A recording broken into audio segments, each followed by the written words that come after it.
जिस पर अल्लाह की रहमत का साया था, जिन्हें अल्लाह ने भूख से बचाया, खौफ से बचाया, दुश्मन से बचाया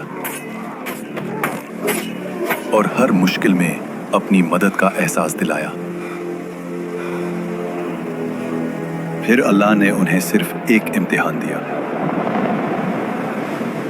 इम्तिहान छोटा था लेकिन सब्र से भरा हुआ।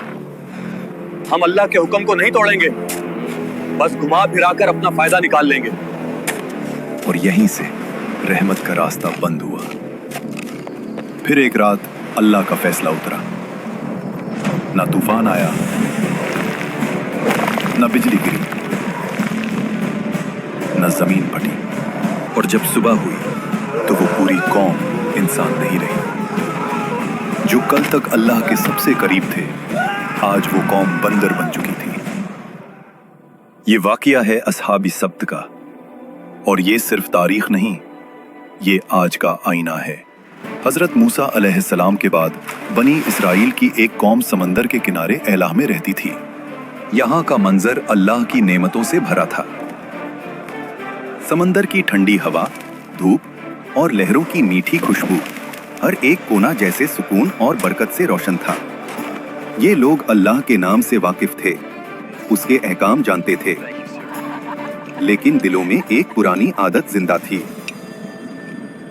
ये कौम पहले भी वादा करती थी और फिर उसे अपनी सहूलत के मुताबिक तोड़ देती थी। एक वादा तोड़ने से क्या होगा? हम बाद में अल्लाह से माफी मांग लेंगे। जुबान से इताअत और अमल में चालाकी। उस कौम के बुजुर्ग कहते, हम अल्लाह के मुंतखब किए हुए लोग हैं, हम पर पाबंदी क्यों लगाई गई? पाबंदी नहीं, ये इम्तिहान है और हमें अल्लाह पर यकीन रखना चाहिए। अल्लाह ने उनके हाल को देखकर उन पर एक ऐसा इम्तिहान रखा जो उनके दिल का राज खोल दे। इसलिए उन पर पाबंदी लगाई गई सिर्फ सब्त यानी हफ्ते के दिन की। अल्लाह ने उस कौम से कहा, सिर्फ हफ्ते के दिन अपनी तिजारत छोड़ दो, अपनी मशगूलियत छोड़ दो और सिर्फ मेरी इबादत करो। शहर में आवाज फैली। एक शख्स बोला, सिर्फ एक दिन की बात है, अल्लाह के लिए रुक जाएंगे। दूसरा हंसकर बोला, देखते हैं जब समंदर मछलियों से भर जाए तब भी। और फिर इम्तिहान ने अपनी शक्ल दिखाई। जिस दिन शिकार मना था उसी दिन समंदर मछलियों से उबल गया। ताजी मोटी मछलियां जैसे खुद किनारे तक आकर कह रही हों, हमारा शिकार करो। ऐसा पहले कभी नहीं हुआ, ये अल्लाह का इम्तिहान है। रात का अंधेरा शहर पर छा गया। घरों के अंदर लोग परेशान थे। एक छोटी सी खता भी लंबे झगड़े में बदल जाती थी।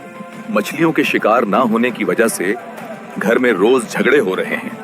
तभी एक खामोशी में शैतान ने उनके दिलों पे हमला किया। ये दिन सिर्फ एक रास्ता रोकता है, चालाकी दिखाओ और अल्लाह के हुक्म को घुमा फिराकर अपना फायदा निकालो।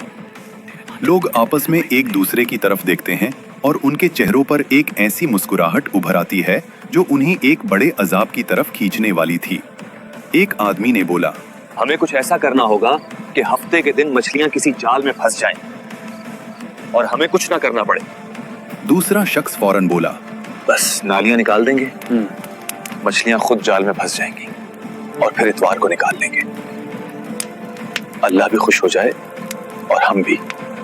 और फिर वो लोग समंदर के किनारे गए, नालियां खोदना शुरू की, जाल बिछाया और अपनी चालाकी से रास्ता निकाल लिया। बुजुर्गों ने उनसे कहा, अल्लाह सब देख रहा है, ये वक्त हमारी नीयत का है। नौजवानों ने हंसकर जवाब दिया, हम तो अक्लमंद हैं। देखो, हमने तो हुक्म नहीं तोड़ा, सिर्फ एक रास्ता निकाला है। लेकिन उन्हें याद नहीं था कि चालाकी और गुनाह का इम्तिहान अल्लाह के सामने कभी छुपा नहीं रहता। गुनहगार लोग मछलियों का बोझ उठाकर घूम रहे थे।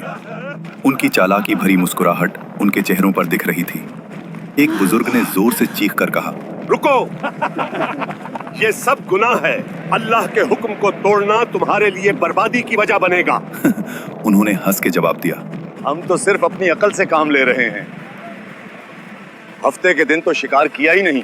बाजार के कुछ लोग कहते, इनके चेहरे देखो, लगता है ये समझते हैं कि अल्लाह को धोखा दे रहे हैं, मगर हकीकत ये है अल्लाह सब देख रहा है। ये गुनाह का सिलसिला खुद उन्हें बर्बाद कर देगा। मछली मिले या ना मिले, हमारा इंतजाम तो हो जाएगा। हमारी अकल से मछलियां मिलना शुरू हो गई हैं।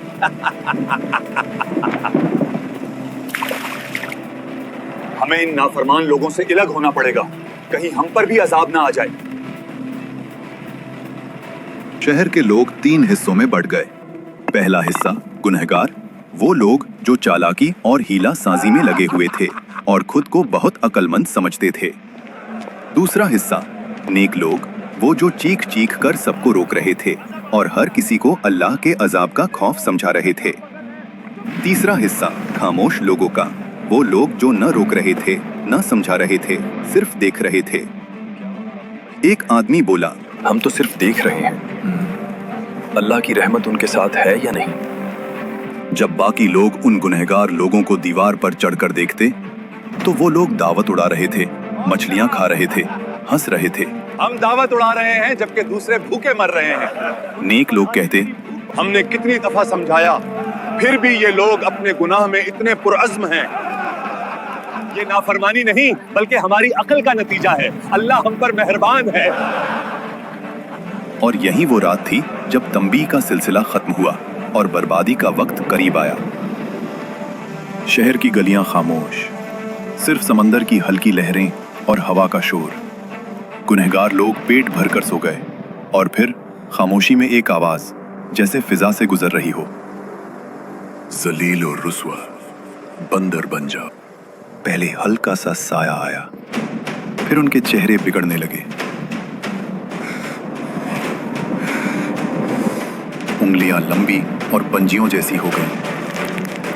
हाथों और पैरों पर बाल उभरने लगे। सांस की आवाज तेज हो गई। एक आदमी बोलता है, ये क्या हो रहा है? हम इंसान नहीं रहे। लोग चीखना शुरू कर देते हैं, एक दूसरे को पुकारते हैं, मगर उन्हें सुनने वाला कोई न था। और जब सुबह हुई तो शहर में खामोशी थी। नेक लोगों ने जब देखा कि गुनहगार लोग कहीं दिख नहीं रहे तो उन्होंने दीवार पर चढ़कर देखा। नीचे इंसान नहीं, सिर्फ बंदर थे। वही पुराने इंसानी कपड़े, लेकिन अंदर से जानवर। ये खबर पूरे शहर में फैल जाती है। अल्लाह ने हफ्ते के दिन शिकार करने वालों को बंदर बना दिया। जब लोग वहां पहुंचकर ये अजाब का मंजर देखते हैं तो उन्हें यकीन नहीं आता। वो कहते हैं, ये कैसे मुमकिन हुआ? क्या ये वाकई मेरे रिश्तेदार हैं? बंदर अपनी आंखों से इशारा करता है। एक बंदर अपने रिश्तेदारों के कपड़े पकड़कर रोता है। वो आदमी उनसे कहता, क्या हमने तुझे अल्लाह के अजाब से नहीं डराया था? और रिवायत में आता है कि ये अजाब इतना शदीद था कि ये लोग 3 दिन से ज्यादा जिंदा ना रह सके, ना खाए ना पिए, बस तड़प तड़प कर खत्म हो गए। अस्हाब सब्त का जुर्म मछली पकड़ना नहीं था, उनका जुर्म था अल्लाह के कानून के साथ हीला साजी करना। आज भी हम कहते हैं, सूद एक प्रॉफिट है, रिश्वत सिर्फ तोहफा है और झूठ एक मार्केटिंग टेक्निक। याद रखें, अल्लाह लफ्जों को नहीं, नीयत को देखता है। क्या आज हम भी अस्हाब सब्त की तरह अपनी चालाकी और लालच में भटक रहे हैं? हाँ या नहीं? अपना जवाब कमेंट्स में बताइए।